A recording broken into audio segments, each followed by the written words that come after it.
रौनक़े रमज़ान, रौनक़े रमज़ान।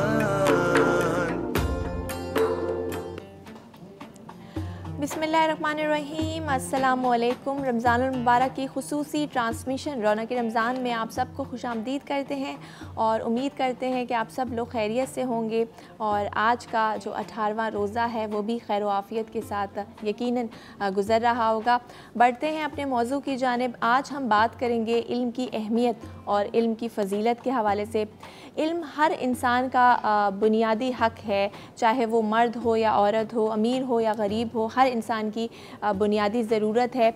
और वो कौमें जहाँ पर इल्म को तरजीह दी जाती है वही कौमें जो होती हैं सुरखरू होती हैं और तरक्की का जो है बाइस बनती है।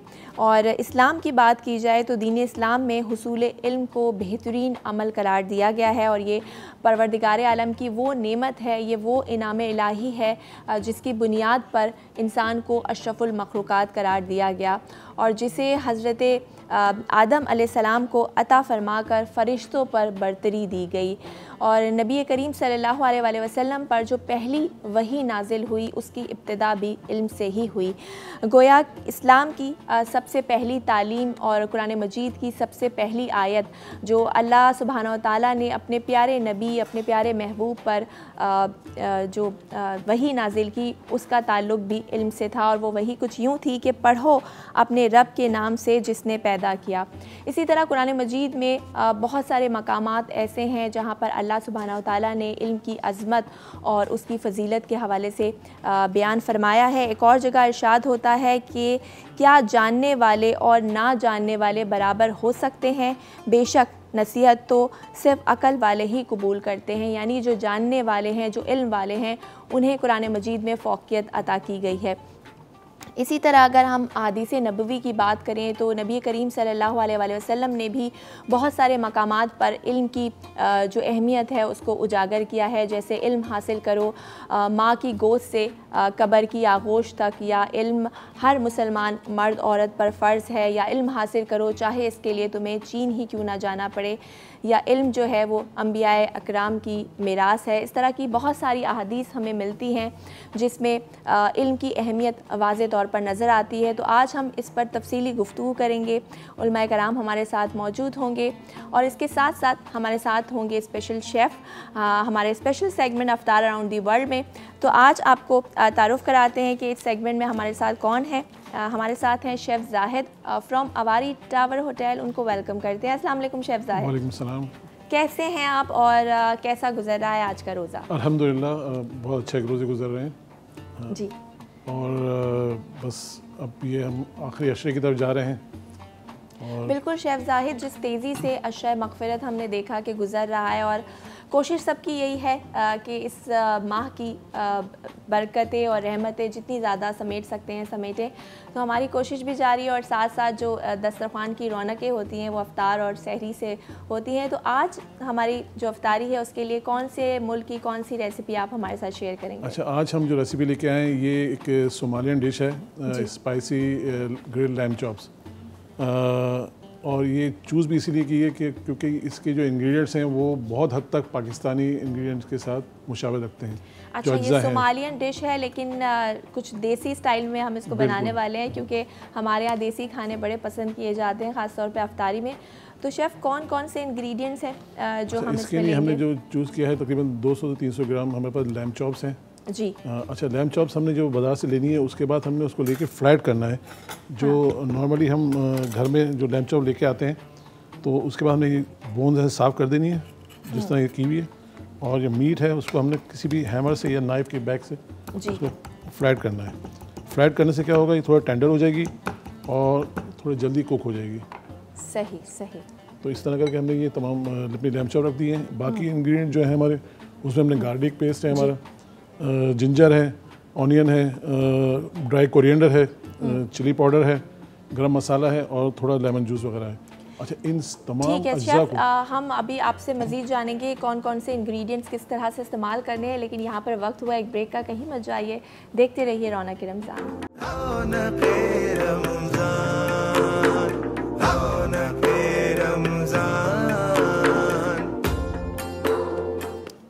जी वेलकम बैक। रौनक रमज़ान में एक बार फिर से आपको खुशामदीद करते हैं और आज हमारे साथ शेफ़ जाहिद मौजूद हैं फ्रॉम अवारी होटल और बड़े मज़ेदार सी सोमालियन डिश जो है वो बना रहे हैं जिसका नाम है स्पाइसी ग्रिल्ड लैम्ब चॉप्स, जो कि जिसका थोड़ा बहुत टेस्ट जो है वो देसी भी होगा।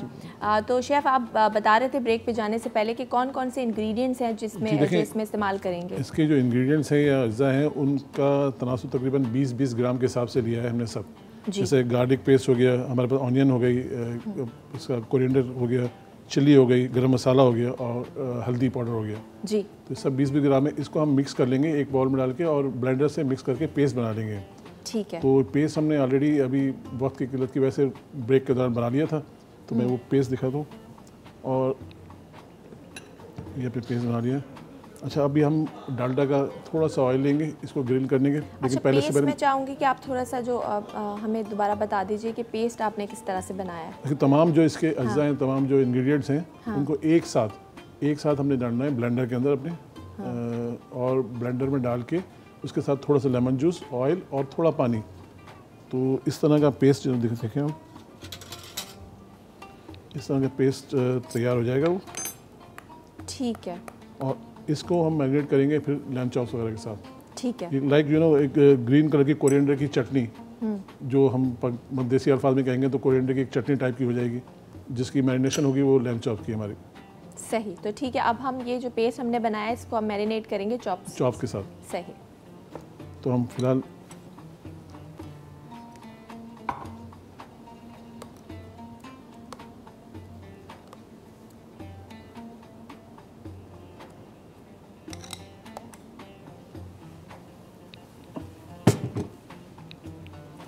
सेम टाइम हम अपना पैन वगैरह जो है उसको भी गर्म कर लेंगे। सही। तो ये जो हमने पेस्ट बनाया है इसको हम मैरिनेट कर रहे हैं चॉप्स के साथ। मैं एक बार आपसे फिर से आपको शेयर कर दूं कि जो मसाले हमने ग्राइंड किए हैं वो क्या क्या हैं। उसमें हमने अनियन लिया है 40 ग्राम, कोरिएंडर लीव्स लिए हैं 200 ग्राम, जिंजर पेस्ट लिया है और गार्लिक पेस्ट लिया है, और साथ हमने गरम मसाला ऐड किया है, चिली पाउडर ऐड किया है 10 ग्राम, और कोरिएंडर पाउडर हमने ऐड किया है, टर्मेरिक पाउडर ऐड किया है 10 ग्राम, और लेमन जूस इसमें थोड़ा सा हमने ऐड किया है, और सॉल्ट आपने हस्बे ज़रूरत रख के डालना है। और फिर इन सारी चीज़ों को ग्राइंड कर देना है। ग्राइंड करने के बाद जो है ये पेस्ट बन जाएगा, जिसमें हम जो चॉप्स हैं उनको डिप करके मैरिनेट करके रखेंगे। अच्छा शेफ़, अभी तो हम लोग फ़ौरन से फ्राई कर रहे हैं, लेकिन कितनी देर हम इसको मैरिनेट करके रखना चाहिए? ज़्यादा आपने टेस्ट देना है, क्योंकि देखिए इसको हमने पहले फ्राइड कर लिया था नाइफ से, टेंडर कर लिया था हमने, ताकि जल्दी फ्राई हो जाए या जल्दी ग्रिल हो जाए। सही। लेकिन अगर इसको आप 1 घंटा रेस्ट देंगे तो वो जो इसका टेस्ट है वो मोर इम्प्रूव होगा। ठीक है। तो हमारे पास क्योंकि टाइम की कमी होती है, हम इतनी देर मैरिनेट करके नहीं रख सकते, लेकिन आप लोग इसको घर में 1 घंटा अगर मैरिनेट करके रखते हैं तो इसका टेस्ट बड़ा अच्छा सा डेवलप हो जाएगा और बड़े जूसी सी ये चॉप्स जो हैं वो बनेंगी। और डालडा कुकिंग ऑयल में शेफ़ अब हम इन्हें फ्राई कर रहे हैं। डालडा जो कि ग़िज़ाइयत से भरपूर है, और कहते हैं ना जहाँ मामता वहाँ डालडा, क्योंकि माओं का जो एतमाद है वो कई सालों से डालडा पर है, और मेरे ख्याल है शेफ़ जाहिद की यही डालडा की कामयाबी है। जी जी, मतलब डालडा हर घर का ही इंतखाब है, अगर ऐसे कहेंगे तो बेहतर होगा। और शेफ़ जाहिद, हमारे यहाँ ये होता है कि जब देसी खाने हम इस्तेमाल करते हैं, खाते बड़े शौक़ से हैं, तो ऑयल का इस्तेमाल उसमें ज़्यादा किया जाता है। तो ऑयल अगर क्वालिटी अच्छी ना हो तो ऑब्वियसली आपकी फिर सेहत पे असर होता है, और डालडा एक ऐसा कुकिंग ऑयल है जो कि क्वालिटी और सेहत पे कॉम्प्रोमाइज़ नहीं करता। और इसके एक चीज़ और है, इसके मतलब आप यूज़ कर सकते हैं इसको, जिसके अंदर जो अज्जा है वो चेंज नहीं होते इसके डालडा के, एक ख़ास इसकी हिफाजत है, ख़ास चीज़ है। बड़ी मज़ेदार सी खुशबू इस वक्त आ रही है। और नाजरीन, स्क्रीन पे हमारा इस वक्त रेसिपी कार्ड भी चल रहा है ग्रिल्ड स्पाइसी लैम्ब चॉप्स का। मैं भी आपको पढ़ के बता देती हूँ। लैम्ब चॉप्स हमने ली हैं 300 ग्राम, अनियन ली है 40 ग्राम, कोरिएंडर लीव्स ली हैं 200 ग्राम, जिंजर गार्लिक पेस्ट लिया है, गरम मसाला लिया है, चिली पाउडर लिया है, कोरिएंडर पाउडर लिया है, टर्मेरिक लिया है, लेमन जूस लिया है, और डालडा कुकिंग ऑयल लिया है। और लैम्ब चॉप्स जो हैं वो हमारी फ्राई हो रही हैं, बहुत ही मज़ेदार इस वक्त खुशबू भी आ रही है। जी ये अच्छा शेफ़ ज़ाहिद, ये मुझे बताइए कि ये फ्राई होने में कितना टाइम हम इसको फ्राई करें, मतलब कि गोश्त गल जाए या ये अगर आप जल्दी देखिए घर में हम जो अगर इसको आप 1 घंटा और टाइम देके रखेंगे घर में मैरिनेट मैरिनेट करके करके तो वो बहुत जल्दी मतलब गल जाएगी, कोई मसला नहीं। और अगर इसमें आपको और तेज़ी लेके आनी है तो आप इसको पपाया वगैरह यूज़ कर सकते हैं। इसके अंदर आप टेंडराइज़र जो कचरी वगैरह पाउडर मिलता है गोश्त गलाने के लिए वो यूज़ कर सकते हैं। लेकिन हमने ये बहुत छोटे बकरे लिए हैं तो ये बीफ इसका बहुत जल्दी जो है वो टेंडर है और बहुत सॉफ्ट है और बहुत जल्दी गल जाएगा। और जो बकरी का गोश्त होता है उसका मीट जो होता है वो ज़रा जल्दी गल भी जाता है। जी बिल्कुल।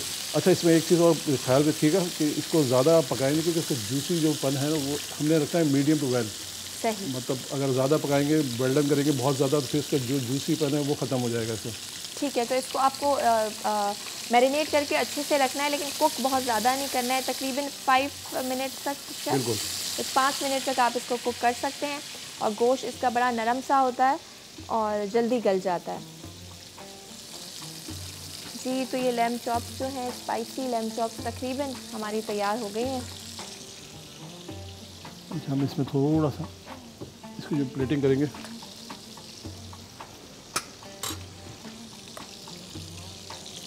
जो इसकी मैरिनेशन बनाई थी हमने जी, उसी को एज आ सॉस के तौर पर या फिर एज आ चटनी के तौर पर यूज़ कर सकते हैं।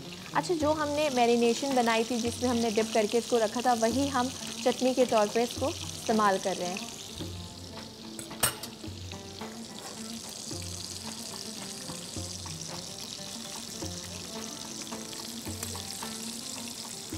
ये स्पाइसी मज़ेदार सी चॉप्स जो हैं वो तैयार हो चुकी हैं, आप लोग देख सकते हैं।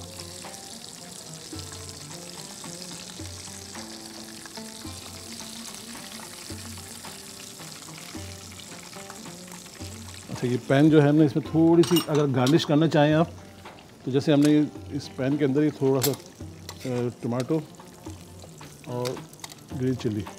सही। और ये हम इसकी प्रेजेंटेशन के लिए कर रहे हैं और प्रेजेंटेशन अगर अच्छी ना हो तो कहते हैं खाने का दिल नहीं करता, और खाना अगर टेस्टी हो और साथ प्रेजेंटेशन अच्छी हो तो खाने का मज़ा शेफ़ दोबाला हो जाता है। बिल्कुल। तो नाज़रीन, आप लोगों ने देखा कितनी झटपट सी रेसिपी है, बहुत जल्दी तैयार हो गई और आप लोग भी अफ्तार के लिए ट्राई कर सकते हैं, क्योंकि ये वो चीज़ें हैं जो अफ्तार में बड़े शौक़ से खाई जाती हैं और हमारी रिवायती डिशेस जो हैं, देसी डिशेस कहा जा सकता है इसको। मिलती-जुलती हैं। जी।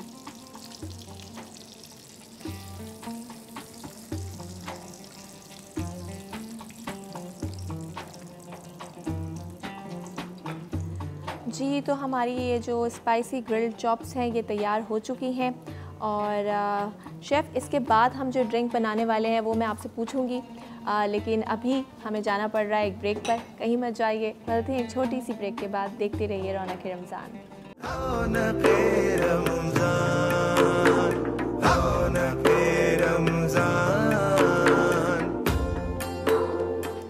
रौनक रमज़ान में एक बार फिर से आपको खुशामदीद करते हैं और हमारी स्पाइसी ग्रिल्ड चॉप्स जो हैं वो तैयार हो चुकी हैं। ब्रेक पे जाने से पहले ही तैयार हो गई थी, प्रेजेंटेशन भी हमने दिखाई थी। बहुत ही मज़ेदार सी चॉप्स हैं, इजी रेसिपी है, आप लोग भी अफ्तार में इसको ज़रूर ट्राई कीजिएगा। अच्छा शेफ़ ज़ाहिद, चलते हैं अपनी नेक्स्ट रेसिपी की जानिब। तो कौन सी आज हमें ड्रिंक क्या बताने वाले हैं और कौन कौन से इंग्रेडिएंट्स हैं जो ड्रिंक्स हमने लिए वो इंग्रेडिएंट बहुत थोड़े हेल्थी से लिए हैं हमने खजूर लिए हैं जो आजकल के बहुत मतलब रमज़ान में हम रोज़ इस्तेमाल करते हैं जी, और आलमंड ली है और हनी है। तो इसके मिक्स करते हुए हम मिल्क के साथ एक मज़ेदार सी जो ड्रिंक बनाएंगे उसको हम कहेंगे यानी फुल ऑफ एनर्जी है, आप उससे ले सकते हैं। और अफ्तार के वक्त वैसे ही हमारी जब रोज़े हम खोलते हैं तो एनर्जी हमारी डाउन होती है और कभी कभार हम बहुत सारी ऐसी ड्रिंक का इस्तेमाल कर लेते हैं, कोला ड्रिंक्स, जो कि आपकी हेल्थ के लिए नहीं अच्छी होती। तो ये प्योर हेल्दी ड्रिंक है। तो स्टार्ट करते हैं शेफ़। थोड़ा सा आइस लेंगे तो थोड़ा सा ठंडा वगैरह करने क्रश। हम तो खजूर डालेंगे, खजूर में हमने सीड्स वगैरह निकाल दिए हैं इसके। सही। और आलमंड अपना यूज़ करेंगे थोड़ा सा। सही। खजूर हमने ली हैं 200 ग्राम्स और जो आमंड्स हैं वो हमने लिए हैं 100 ग्राम्स तकरीबन। और इसमें हनी का इस्तेमाल कर रहे हैं हम तकरीबन कितना? अच्छा, इसमें आप शुगर वगैरह भी यूज़ कर सकते हैं। हनी तकरीबन हमारे पास 150 ग्राम्स के। सही, 100 ग्राम तकरीबन इसमें हम हनी का इस्तेमाल कर रहे हैं। और फिर हम इसमें तकरीबन ½ लीटर मिल्क।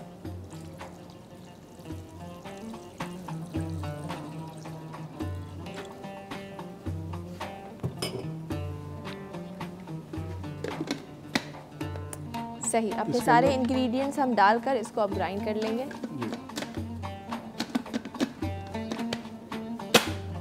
जी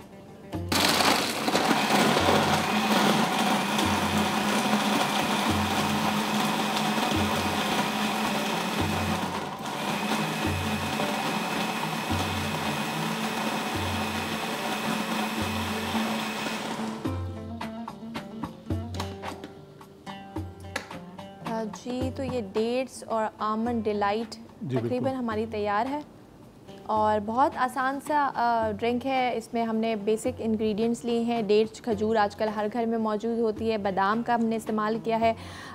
बादाम लिए हमने 100 ग्राम्स और हमने डेट्स ली हैं 200 ग्राम्स। हनी लिया है हमने 100 ग्राम्स और इसमें मिल्क ऐड किया है और सारी चीज़ों को ग्राइंड कर लिया है। आइस भी हमने आइस का भी इस्तेमाल किया है और अगर आप चाहें तो आइस के बगैर, वो लोग जो कि ठंडा नहीं पीना चाहते वो आइस के बगैर भी इसका इस्तेमाल कर सकते हैं। तो मज़ेदार सा ये जो डिलाइट है वो हमारे पास तैयार है। और एक तरफ सोमालियन डिश हमने बनाई थी, ग्रिल स्पाइसी चॉप्स। शेफ़, मैं चाहूँगी ये जो आपने ग्रिल चॉप्स बनाई थी आज, उसकी रेसिपी एक बार हमारे नाज़रीन को बता दें, क्योंकि बहुत सारे लोग होते हैं जो अभी ज्वाइन करते हैं। जी देखिए, हमने लैम्ब चॉप्स लिए हैं अराउंड तकरीबन 200 से 300 ग्राम्स। उसके बाद हमने गरम मसाला लिया है 20 ग्राम। धनिया हमने फ्रेश लीव्स लिए हैं तकरीबन 20 से 30 ग्राम के दरमियान। और हमने फिर गरम मसाला और चिल्ली पाउडर लिया है 20 ग्राम। कोरिएंडर क्रश तकरीबन 20 ग्राम और नमक हस्ब जायका। इसके साथ हमने मिक्स किया थोड़ा सा ऑयल और थोड़ा सा पानी और इन सब अज्जा को मिक्स करके एक पेस्ट की सूरत दे दी है। उसमें हमने इसको मैरिनेट कर लिया है। घरों में इसको आप ओवरनाइट भी रख सकते हैं मैरिनेट करके, या फिर 1 घंटा पहले भी रख सकते हैं। अगर कोई और मीट आप इसके अंदर इस मैरिनेशन में मिक्स करके आप उसको ग्रिल करना चाहें तो आपने फिर पपाया या फिर टेंडराइजर के तौर पर जो कचरी मिलती है पाउडर, वो भी यूज़ कर सकते हैं आप, ताकि वो मीट को सॉफ्ट कर दे, नरम हो जाए। तो ये फिर हमने इसको शैलो पैन के अंदर थोड़ा सा ग्रिलिंग की है।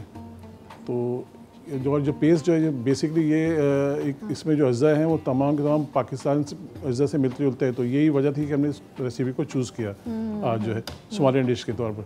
अच्छा, इसमें एक और चीज़ जो बड़ी मज़ेदार वाली है, जो इसकी जो इसका बनाया हुआ है हमने मैरिनेशन का, अगर इसमें आप आलमंड और दूसरे बादाम वगैरह मिक्स कर दें तो बेहतरीन किस्म का आपका जो है क्रीम के साथ तो आप जो बारबेक्यू चारकोल के ऊपर करेंगे तो बेहतरीन टेस्ट देगा वो आपको। ये आप इसका चॉप्स में जो आपने पेस्ट बनाया था उसमें ही आप कह रहे हैं अगर बादाम और जो है अगर वो ऐड कर दिए जाए ठीक।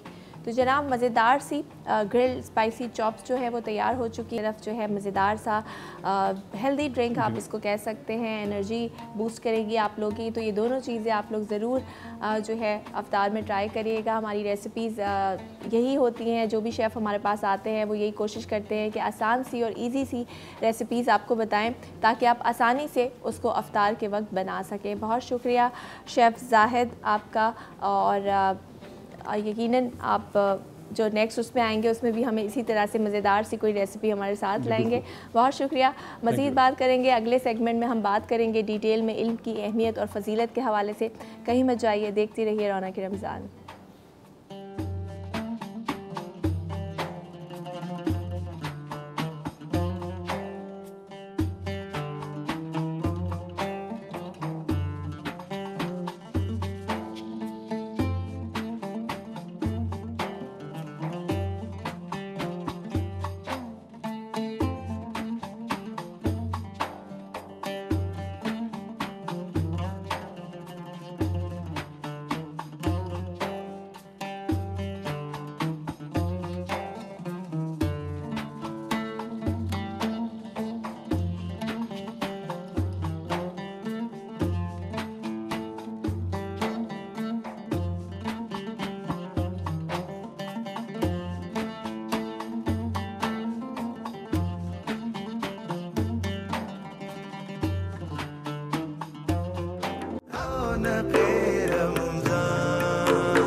जी, रौनक रमज़ान में आपको फिर से एक बार खुशामदीद करते हैं और आज हम बात करेंगे इल्म की अहमियत और इल्म की फ़जीलत की। जैसा कि मैंने स्टार्टिंग में भी बताया कि इल्म की अगर दीन इस्लाम की बात की जाए तो किस तरह इस्लाम जो है इल्म हासिल करने की उसमें ताकीद फरमाई है और कुरान मजीद की बहुत सारी आयात ऐसी हैं जिसमें अल्लाह रब्बुल इज़्ज़त ने इल्म की अहमियत और इल्म की अज़मत को बयान फरमाया है। इल्म की अहमियत का अंदाज़ा इस बात से भी लगाया जा सकता है कि नबी करीम सल्लल्लाहु अलैहि वसल्लम पर जो पहली वही नाजिल हुई उसकी जो पहला लफ्ज़ था वो भी यही था, इकरा यानी पढ़िए। यानी इल्म की बहुत ज़्यादा अहमियत है और रसूल करीम सल्लल्लाहु अलैहि वसल्लम की एक हदीस भी मैं कोट करना चाहूँगी। आप फरमाते हैं कि हुसूल इल्म के लिए अगर कोई शख्स किसी रास्ते पर चले तो अल्लाह पाक उसके लिए जन्नत का रास्ता आसान फरमा देते हैं। यानी इससे बड़ी बात और क्या होगी। तो आज हम जानेंगे कि किस तरह से जो है दीन में इल्म हासिल करने की ताकीद की गई है, साथ साथ कुरान मजीद और अहादीस में किस तरह से इल्म की अहमियत को उजागर किया गया है। उलमा कराम हमारे साथ मौजूद हैं, मुफ्ती इरशाद हुसैन सईदी साहब, और उनके साथ साथ हमें ज्वाइन किया है रोज़ाना की तरह डॉक्टर सरवत अस्करी साहिबा ने। आप दोनों को खुशामदीद करते हैं। अस्सलाम वालेकुम। वालेकुम अस्सलाम। कैसे हैं आप दोनों? अल्हम्दुलिल्लाह, अल्लाह का शुक्र। सही। मुफ्ती साहब आपसे स्टार्ट करूँगी। इल्म की अहमियत और इल्म की फ़जीलत के हवाले से बातचीत शुरू कर रहे हैं हम। सबसे पहले जानना चाहूँगी कि कुरान और हदीस की रोशनी में किस तरह से इल्म की अज़मत को बयान फरमाया है। देखिए, कुरान मजीद के अंदर बहुत सारे मुकामात पर अल्लाह रब्बुल इज़्ज़त ने इल्म की अहमियत और फ़जीलत को बयान फरमाया। और मसलन फरमाया हल यस्तविल्लज़ीना यअलमून वल्लज़ीना ला यअलमून। फरमाया क्या वो लोग जो इल्म रखते हैं और वो लोग जो इल्म नहीं रखते, क्या वो आपस में बराबर हो सकते हैं? नहीं। तो ये इस्तिफ़हाम इनकारी में इसको लाकर अल्लाह रब्बुल इज़्ज़त ने यूँ बयान फरमाया और ये बता दिया कि इल्म रखने वाले और ना रखने वाले कभी आपस में बराबर नहीं हो सकते। बिल्कुल। तो इल्म ही एक ऐसी फ़जीलत है जिससे इंसान को अज़मत मिली है।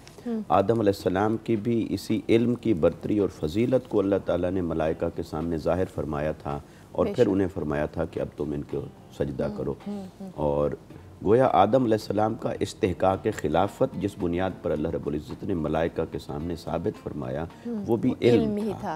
और अल्लाह रब्बुल इज़्ज़त ने फिर अलीम होना अपने नामों में से एक नाम मुंतखब फरमाया, अपनी एक सिफत को इसमें बयान फरमाया। तो गोया वो ख़ुद अलीम है, वो इल्म रखने वाला है, इल्म से मोहब्बत फरमाता है, इल्म को पसंद करता है और इल्म की बुनियाद पर आगे फजीलत देता है। और हुज़ूर नबी अकरम सल्लल्लाहु अलैहि वसल्लम को अल्लाह रब्बुल इज़्ज़त ने मुअल्लिम कायनात बना के भेजा, युअल्लिमुकुमुल किताब वल हिकमा, कि वो रसूल सल्लल्लाहु अलैहि वसल्लम तुम्हें किताब और हिकमत की तालीम देते हैं। तो आका इस्लाम ने फरमाया, हदीस मुबारक है, इन्नमा बुइस्तु मुअल्लिमन, कि अल्लाह रब्बुल इज़्ज़त ने मुझे मुअल्लिम बनाकर भेजा है। तो गोया कि अल्लाह रब्बुल इज़्ज़त ने आका अलैहिस्सलाम को भी मुअल्लिम बनाया और उसी इल्म के मनसब पर आपको सबसे बुलंद मुकाम अता फरमाया, रफ़ी दर्जा अता फरमाया। और फिर आका अलैहिस्सलाम ने उम्मत को भी यही तलकीन फरमाई कि कुन आलिमन और मुतअल्लिमन, कि दो में से एक हैसियत कबूल करो, या ज़िंदगी भर आलिम उस्ताद बन के रहो या मुतअल्लिम बन के रहो, या इल्म पढ़ते रहो या इल्म पढ़ाते रहो। और आका अलैहिस्सलाम ने इल्म की फ़जीलत में इतनी अहादीस मुबारक हैं कि आका अलैहिस्सलाम ने इल्म की फ़जीलत को जो बयान फरमाया, तो आज हमें देखना ये होगा कि हम कहाँ खड़े हैं, इल्म के एतबार से हम कहाँ खड़े हैं। फिर एक होता है दुनियावी इल्म, एक है दीनी इल्म, फिर आगे उसकी क्लासिफिकेशन करते हैं। लेकिन जब हम कुरान और हदीस के एतबार से देखते हैं तो कुरान मजीद इन जनरल इल्म की फ़जीलत को बयान करता है, ताकि वो इल्म फ़ी नफ्स ही शर और फसाद पर मबनी ना हो। वरना वो दीन का इल्म है या दुनिया का इल्म है, सभी इल्म फ़जीलत का दर्जा रखता है। यानी कुरान मजीद में ये कैटेगरी नहीं बनाई हुई कि आप दीन का इल्म और इसको अगर हम वो पहली वही से ले आएँ तो अल्लाह रब्बुल इज़्ज़त ने जब फरमाया इक़रा बिस्मि रब्बिकल्लज़ी खलक़, पढ़िए अपने उस रब के नाम से जिसने कायनात को तख्लीक फरमाया। ये नहीं फरमाया पढ़िए उस रब के नाम से जो माबूद है, पढ़िए उस रब के नाम से जिसके लिए नमाज है, रोज़ा है, इबादत है, पढ़िए उस रब के नाम से जिसने तख्लीक फरमाया। गोया के रब ताला की मारिफत हासिल करो उसके तख्लीक के कारनामे से कि उसने कायनात को तख्लीक फरमाया। तो जब इंसान गौर करेगा तख्लीक कायनात में और तख्लीक ज़ात में, तो ये कायनाती इल्म कहलाएगा। तो गोया कायनाती इल्म भी इंसान को अल्लाह की मारिफत की राह दिखाता है। जैसे मज़हब का इल्म अल्लाह की मारिफत की राह दिखाता है, ऐसे मुशाहदाती, कायनाती और आफाकी इल्म भी इंसान को अल्लाह की मारिफत की तरफ लेके जाता है। सही, बहुत खूबसूरत, बहुत खूब। मज़ीद बात करेंगे लेकिन यहाँ पर लेना पड़ रहा है एक छोटा सा ब्रेक। कहीं मत जाइए, देखते रहिए रौनक रमज़ान। रौनक रमज़ान, रौनक रमज़ान। जी, रौनक रमज़ान में आपको फिर से खुश आमदीद करते हैं। बात कर रहे हैं आज इल्म की अहमियत और इल्म की फ़जीलत के हवाले से। उलमाए कराम हमारे साथ मौजूद हैं। सरवत अस्करी साहिबा, इल्म की अगर हम बात करें तो नबी करीम सल्लल्लाहु अलैहि वसल्लम का इरशाद है कि इल्म हासिल करना हर मुसलमान मर्द औरत पर फ़र्ज़ है। यानी सिर्फ मर्दों को नहीं बल्कि इल्म का जो हुसूल है वो औरतों के लिए भी ज़रूरी करार दिया है। लेकिन उसके बावजूद अगर हम देखें आज भी बहुत सारे ऐसे लोग हैं जो औरतों को या लड़कियों को पढ़ने नहीं देते। हालांकि एक लड़की को या एक औरत को पढ़ाने का मतलब है पूरे ख़ानदान को आप पढ़ा रहे हैं। बिल्कुल। तो इस हवाले से क्या कहेंगे आप? बिस्मिल्लाहिर्रहमानिर्रहीम, अस्सलाम वालेकुम आपको और आपकी पूरी टीम को और तमाम आलम इस्लाम को आज 18वीं माह रमज़ान की मुबारकबाद देते हुए, और ये बहुत खुश आइन बात है कि हम सब रोज़ा अफ्तार कर चुके हैं अल्हम्दुलिल्लाह। यानी 18 रमज़ान गुजर चुका है और अब 19वीं रमज़ान का आगाज़ है। और इल्म सुक़रात की आवाज़ है ईसा का लहू, इल्म सुक़रात की आवाज़ है ईसा का लहू, इल्म गहवारो सैयारो अंजाम व नमो, इल्म अब्बासी अलमदार के ज़ख्मी बाजू, इल्म बेटे की नई कब्र पे माँ के आंसू, वादिये अब्र में कतरों को तरस जाएगा, जो इन अशकों पे हंसेगा वो झुलस जाएगा। परवरदिगार आलम ने इल्म की अज़मत और अहमियत के बारे में हमको बताया, और इन्नी आलमो मा अला तालमून कह कर के जो कुछ मैं जानता हूँ वो तुम नहीं जानते। सबके अज़हान फ़िक्र में मौजूद है कि जब ना ये था, ना वो था, ना कब था, ना जब था, ना ज़मीन थी, ना आसमान था, सिर्फ़ और सिर्फ परवरदिगार आलम ने हज़रत आदम अलैहिस्सलातु वस्सलाम का पुतला बनाया और उसे मस्जूद मलाइका करार दिया। और तमाम मलाइका ने इतराज़ भी किया, कहा कि परवरदिगार आलम तू उसको ज़मीन पर अपना खलीफा बनाकर भेजेगा जो कि ज़मीन पर खुरेज़ी और फसाद फैलाएगा। तो रब्बुल आलमीन ने यहाँ पर भी मनसब इल्म की को अफजल और आला करार दिया, और तमाम मलाइका ने सजदा कर लिया और एक इब्लीस रांदे दरगाह हो गया जिसने सजदा करने से इनकार किया। तो इल्म का मकाम और इल्म का मर्तबा बहुत ज़्यादा है। और जैसा कि आपने ख़वातीन के इल्म के मुताल्लिक़ सवाल किया, यकीनन ख़वातीन का इल्म परवरदिगार आलम की जानिब से, और जिस तरीके से मर्दों के ऊपर नमाज़ पढ़ना वाजिब है, मर्दों के ऊपर उनको विरासत में हिस्सेदार करार दिया जाता है, बिल्कुल वैसे ही औरतों के वास्ते भी है। तमाम तरह अहकाम दीनी, अहकाम शरई औरतों के वास्ते है। बिल्कुल इल्म हासिल करना औरतों के वास्ते भी वाजिब और लाजिम है। बाप की विरासत में जिस तरह मर्द हिस्सेदार है, उसी तरह से बेटी बहन भी हिस्सेदार है। तो जब हम इल्म की अज़मत और अहमियत पर बात करते हैं तो यकीनन आजकल के इस दौर में हम देखते हैं कि बहुत सारे अफराद ऐसे हैं जो कि इल्म की अहमियत के बारे में नहीं जानते, जबकि उनको नहीं मालूम है कि अगर एक औरत पढ़ी लिखी हो जाएगी, एक औरत साहिब इल्म हो जाएगी, तो वो अपने पूरे घर को इल्म से रूशनास करा देगी। लेकिन मसला ये है कि हमारे यहाँ बेटों को ज़्यादा अज़मत दी जाती है, इसकी वजह से बेटों को इल्म दिया जाता है और बेटी को नहीं दिया जाता है। लेकिन बेटी को भी इल्म हासिल करना उतना ही ज़रूरी है जैसा कि बेटे को ज़रूरी है। बिल्कुल आपने सही कहा।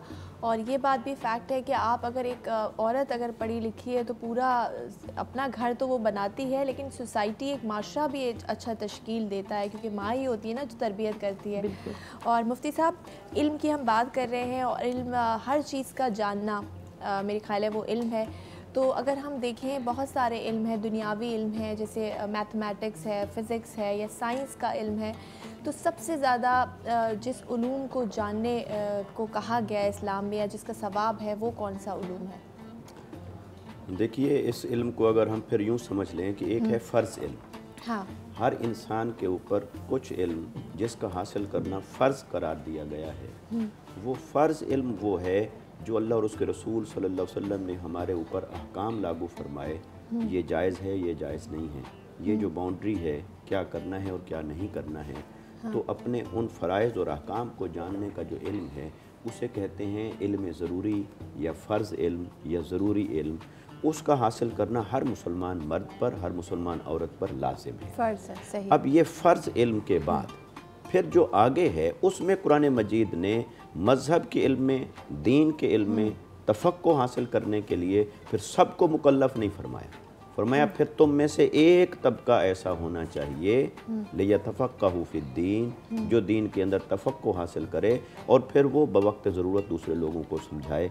और जो सोसाइटी के बाकी लोग हैं उन्हें दूसरे शोबाजात में इसी तरह स्पेशलाइजेशन की तरफ आगे बढ़ना चाहिए, ताकि हर इल्म सोसाइटी में बराबर सतह पर परवान चढ़ रहा हो और जिस इल्म की जहाँ ज़रूरत पेश आए वो मुआशरे में मौजूद हो, मफकूद ना हो। तो सारे इल्म जमा हों तो मुआशरा तरक्की करता है। बिल्कुल सही आपने कहा। बहुत खूबसूरत गुफ्तगू जो है जारी है, लेकिन वक्त हुआ एक ब्रेक का। कहीं मत जाइए, देखते रहिए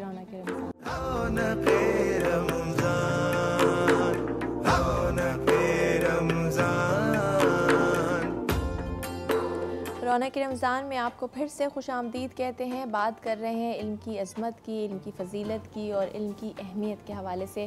उलमाए कराम हमारे साथ मौजूद हैं, मुफ्ती इरशाद हुसैन सईदी साहब और डॉक्टर सरवत अस्करी साहिबा। मुफ्ती साहब, मैं जानना चाहूँगी कि माशाल्लाह से आप जो प्रोजेक्ट जिस पे काम कर रहे हैं इल्म और शऊर को फ़रोग़ देने के लिए हवाले से, वो क्या है और किस तरह से आप जो है किस बच्चों को और दोनों तालीम दे रहे हैं, चाहे वो दीनी हो या दुनियावी हो? जी बहुत शुक्रिया। हम साउथ पंजाब के शहर अलीपुर डिस्ट्रिक्ट मुजफ्फरगढ़ में अल-अज़ान एजुकेशनल कम्प्लेक्स के नाम से एक फ़लाही तालीमी मंसूबा बना रहे हैं। अल्लाह और उसके हबीब सल्लल्लाहु अलैहि वसल्लम के फ़ज़ल व करम से इसके लिए ज़मीन हासिल कर ली गई है और तकरीबन 50 कनाल ज़मीन हमने इसके लिए हासिल की है। उसका नक्शा वगैरह बनवा लिया है और उस पर अभी तामीरात का आगाज़ करने जा रहे हैं। सही। वो इंशाल्लाह एक बड़ा प्रोजेक्ट होगा और ये वेलफेयर बेसिस पे बना रहे हैं। अच्छा। ताकि साउथ पंजाब में पसमानदगी भी है।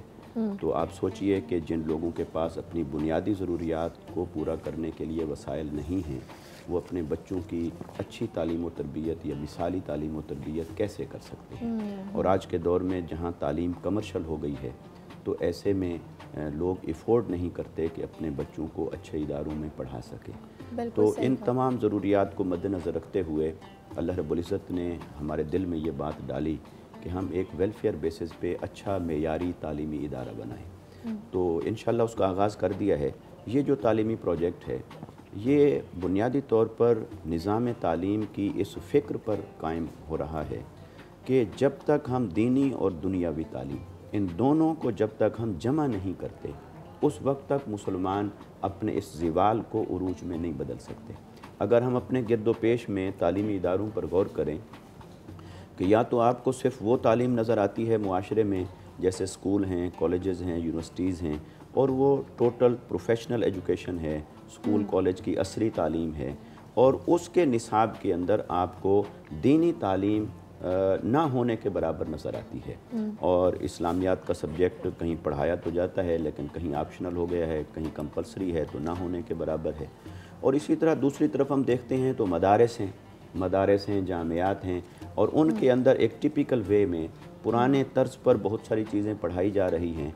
अगर आप उसकी प्रोडक्ट को और ये जो जदीद तालीम की प्रोडक्ट आती है, यानी एक बच्चा जो स्कूल, कॉलेज, यूनिवर्सिटी गया, एक जो मस्जिद, मदरसा, दारुल-उलूम, जामिया गया, ये जो प्रोडक्ट है अगर आप उसको आप सामने एक दूसरे के खड़ा करें तो आपको लगेगा कि कहीं से भी ये मैच नहीं करते, बहुत गैप है। तो फिर वो सोसाइटी एक जैसी कैसे हो सकती है। अगर आप सोसाइटी को यकसानियत की तरफ लेके आना चाहते हैं तो आपको निज़ाम तालीम में बुनियादी तब्दीलियाँ करना होंगी। तो इस फ़िक्र और फ़लसफ़े की बुनियाद पर हम एक ऐसा निसाब तालीम और निज़ाम तालीम लेके आ रहे हैं अल-अज़ान एजुकेशनल प्रोजेक्ट के ज़रिए से, जिसमें जो प्री प्राइमरी एजुकेशन होगी, प्राइमरी एजुकेशन होगी और मैट्रिक तक जो एजुकेशन होगी, इसमें जो बुनियादी दीनी तालीम है जिसको शरीयत ने हमारे लिए फ़र्ज़ का दर्जा दिया है, जो कंपलसरी एजुकेशन है, कंपलसरी रिलीजियस एजुकेशन है, उसमें अमली अहकाम भी हैं और कुरान और हदीस से मुताल्लिक़ चीज़ें हैं। वो बुनियादी तालीम को थोड़ा थोड़ा करके मैट्रिक तक उसके सिलेबस का हिस्सा बनाया जाएगा और साथ साथ उन्हें जो गवर्नमेंट की तरफ से अप्रूव्ड सिलेबस होते हैं वो भी उसी तरह पढ़ाए जाएंगे, ताकि बच्चा जब मैट्रिक से पास आउट हो तो उसके पास बुनियादी दीनी इल्म भी हो और उसके पास डिग्री भी हो। फिर इसी तरह जब इंटरमीडिएट और BS की तरफ आगे जाएंगे बच्चे, तलबा भी तलेबात भी, दोनों के लिए अलग अलग प्रीमिसेस के अंदर हम ये इंतज़ाम कर रहे हैं। तो उनको इस तालीम के अंदर फिर आगे मैट्रिक के बाद जो बच्चे उसमें स्पेशलाइजेशन की तरफ आना चाहेंगे तो फिर दीनी तालीम में उनको दर्स निज़ामी पढ़ाया जाएगा, शहादतुस्सानविया, शहादतुल आलिया, शहादतुल आलमिया, और फिर उससे आगे जाएंगे तो MPhil और डॉक्टरेट के साथ उन्हें तखस्सुस की तालीम दी जाएगी दौरा हदीस में। और ये और इसमें दीनी और दुनियावी तालीम को एक तो मर्ज किया जा रहा है, दूसरा एक निज़ाम तरबियत अच्छी तरह इंट्रोड्यूस करवाया जा रहा है इसमें, और जो तलबा और तालिबात दोनों अपने अपने निसाब तालीम से और माहौल से गुज़र कर मुकम्मल करेंगे तो वो इंशाअल्लाह हमारी सोसाइटी के लिए अच्छे स्कॉलर्स भी होंगे, अच्छे इंसान भी होंगे और मुतदल सोच और फ़िक्र रखने वाले एक अफराद होंगे जो इस सोसाइटी के लिए मुफीद होंगे इंशाअल्लाह। सही इंशाअल्लाह। और मुफ्ती साहब हमारी दुआ है कि अल्लाह ताला आपको इस प्रोजेक्ट जो आप बनाने चाह रहे हैं इल्म को फ़रोग़ देने के हवाले से, और सबसे अहम बात जो आपने की है कि यकसा तालीमी निज़ाम जो कि इस वक्त हमारी सोसाइटी में मैं समझती हूँ बहुत ज़्यादा ज़रूरत है, अल्लाह आपको इस प्रोजेक्ट में कामयाब करें। सरवत अस्करी साहिबा आपकी तरफ आएंगे, और इल्म की अहमियत की हवाले से जब बात हो रही हो, इल्म का तस्करा हो रहा हो, तो ऐसा तो हो नहीं सकता कि शहर इल्म और बाब इल्म का तस्करा ना हो। तो जहाँ उस्ताद रसूल सल्लल्लाहु अलैहि वसल्लम की ज़ात हो और सीखने वाला अली मुर्तज़ा अलैहिस्सलाम हो, तो फिर उस इल्म का आलम क्या होगा? बेशक अल्लाह के रसूल सल्लल्लाहु अलैहि वसल्लम ने इरशाद फरमाया कि अना मदीनतुल इल्म व अलीउन बाबुहा, कि मैं शहर इल्म हूँ और अली उसका दरवाज़ा है। तो आक़ाए दो जहाँ सल्लल्लाहु अलैहि वसल्लम के सरकार दो आलम सल्लल्लाहु अलैहि वसल्लम ने मौलाए कायनात हज़रत अली इब्न अबी तालिब अलैहिस्सलाम के मर्तबे और मकाम को बार बार बताया, लेकिन जब इल्म का तज़किरा आया तो अल्लाह के रसूल सल्लल्लाहु अलैहि वसल्लम ने बार बार मौलाए कायनात हज़रत अली इब्न अबी तालिब अलैहिस्सलाम का तज़किरा किया, बल्कि ख़ुद मौलाए कायनात फरमाते हैं कि अल्लाह के रसूल सल्लल्लाहु अलैहि वसल्लम ने मुझे इल्म के 1000 बाब तालीम फरमाए और मैंने हर बाब इल्म से हज़ार बाब उलूम पैदा फरमाए। और मौलाए कायनात फरमाते हैं कि मैं अल्लाह के रसूल सल्लल्लाहु अलैहि वसल्लम के पीछे पीछे ऐसे चला करता था जैसे कि ऊँटनी के पीछे उसका बच्चा चला करता है। और रिवायत ये कहती है कि एक मरतबा एक शख्स ने मौलाए कायनात से पूछा, क्योंकि मौलाए कायनात दावा किया करते थे कि सलूनी सलूनी क़ब्ल तफ़क़ुदूनी, मुझसे पूछो इससे पहले कि मैं तुम्हारे दरमियान में ना रहूं। तो किसी ने कहा कि या अली अभी इतनी जल्दी कि हमारा सवाल मुकम्मल नहीं होते पाता कि आप उसका जवाब दे दिया करते हैं, कैसे आप हमारे सवाल का जवाब दे दिया करते? तो मौलाए कायनात ने सवाल करने वाले से मुकर्रर सवाल किया कि बताओ तुम्हारे हाथों में उंगलियां कितनी हैं? उसने कहा कि या अली मेरे हाथों में 5 उंगलियां हैं। शेर खुदा ने फरमाया कि कैसे तुम्हें पता चला कि तुम्हारे हाथों में 5 उंगलियां हैं, इतनी जल्दी तुमने कैसे जवाब दे दिया? उसने कहा कि मौला मेरे हाथ शब रोज़ मेरे सामने रहते हैं, मुझे अच्छी तरह से मालूम है कि मेरे हाथों में 5 उंगलियां हैं।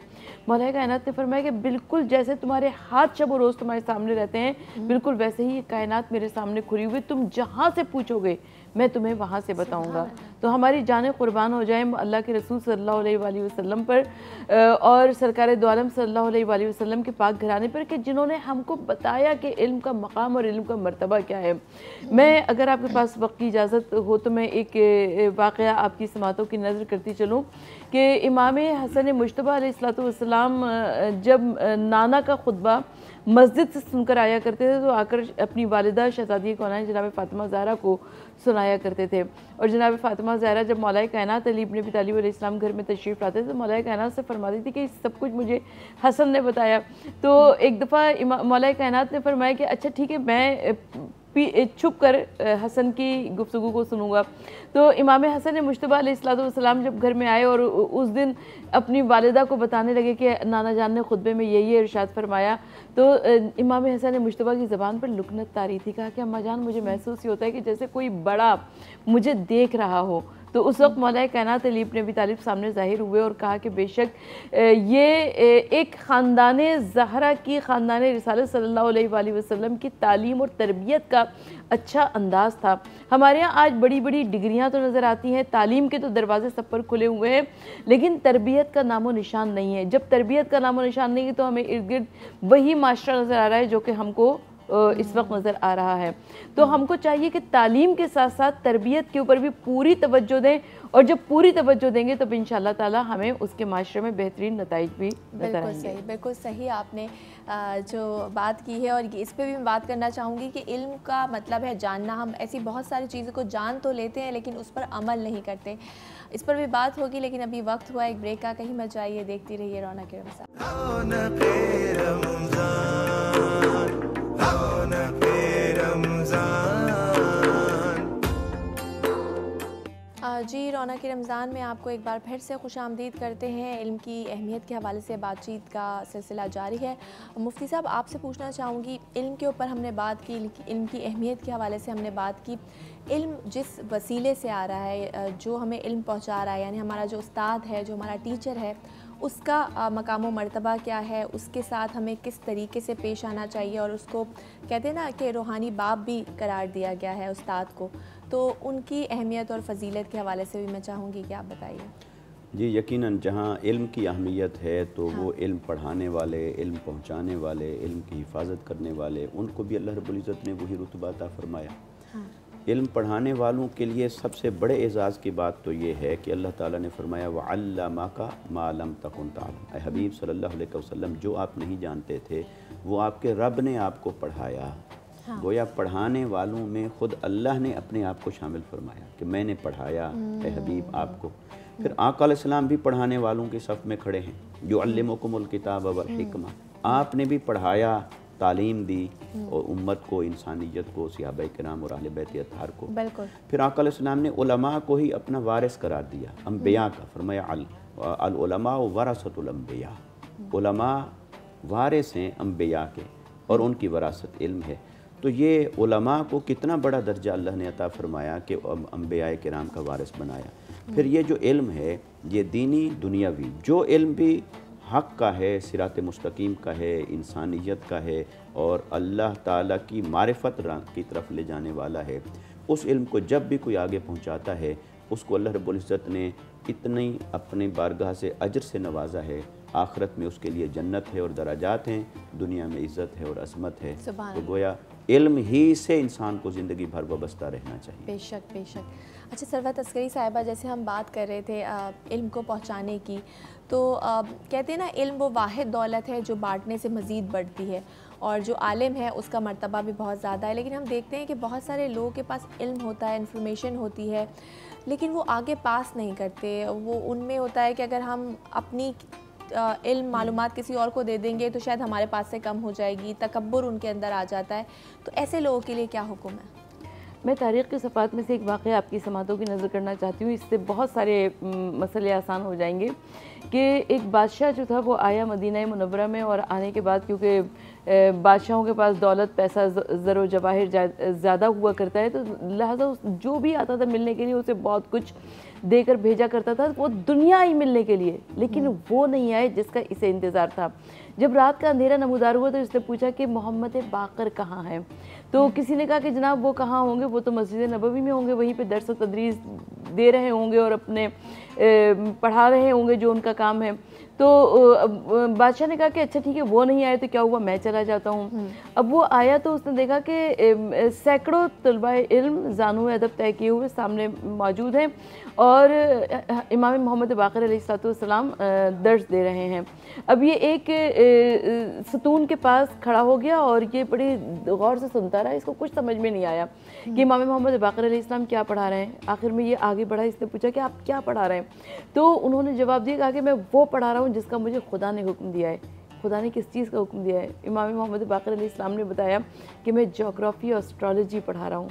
यानी मस्जिद नबवी है, अल्लाह का घर है, और अल्लाह के घर में जिन्हें आज मैं और आप दुनियावी उलूम कहते हैं, उन दुनियावी उलूम को इमाम मोहम्मद बाकर अलैहिस्सलाम पढ़ा रहे हैं। यानी हमको कोई हक़ नहीं पहुंचता कि हम दीनी उलूम और दुनियावी उलूम को डिफरेंशिएट कर दें। बिल्कुल ठीक, बिल्कुल ठीक। बहुत शुक्रिया डॉक्टर सरवत अस्करी साहिबा आपका और मुफ्ती इरशाद हुसैन सईदी साहब का, आपका, और आप दोनों प्रोग्राम में तशरीफ़ लाए और बहुत ही इल्मी मालूमात आपने फराहम की। और लास्ट में मैं बस यही कहना चाहूँगी कि सीखने की कोई उम्र नहीं होती, आप किसी भी उम्र में जो है कोई भी इल्म सीख सकते हैं। और रसूल करीम सल्लल्लाहु अलैहि वसल्लम ने भी फरमाया है कि इल्म हासिल करो माँ की गोद से कब्र की आगोश तक। प्रोग्राम का वक्त अपने इख्तिताम को पहुँच चुका है। कल फिर मुलाकात होगी एक नए मौजू के साथ। तब तक अपना और अपनी सेहत का बहुत ख्याल रखिएगा। टेक केयर, अल्लाह हाफ़िज़।